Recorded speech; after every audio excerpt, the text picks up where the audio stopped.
അസ്സലാമലൈക്കും, എല്ലാവർക്കും ലോ കുക്കിങ്ങിലേക്ക് സ്വാഗതം. നമ്മുടെ കപ്പ കൃഷിയും അതുകൊണ്ടുണ്ടാക്കിയ പാൽക്കപ്പയും ഒന്ന് കണ്ടോക്കിയാലോ. കപ്പ വെച്ച് കൊടുത്തിട്ട് ഏകദേശം 8-9 മാസമായി കഴിഞ്ഞിട്ടുണ്ട്.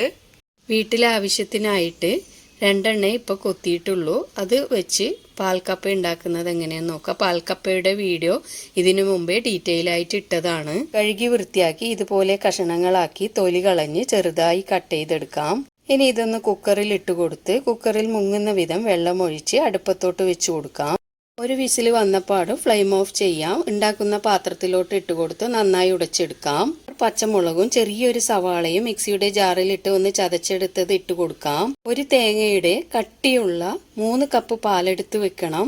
ഇനി അടുപ്പത്തോട്ട് വെച്ച് കൊടുത്ത് പാല് കുറേശ്ശെയായി ഒഴിച്ചു കൊടുത്ത് തിളപ്പിച്ചെടുത്തതിന് ശേഷം ഫ്ലെയിം ഓഫ് ചെയ്യാം. ഉള്ളിയും കാന്താരിയും ഉണ്ടെങ്കിൽ അതാണ് നല്ലത്. കടുകും ഉണക്കമുളകും കറിവേപ്പിലയും കുഞ്ഞുള്ളിയും താളിച്ചിട്ട് കൊടുക്കാം.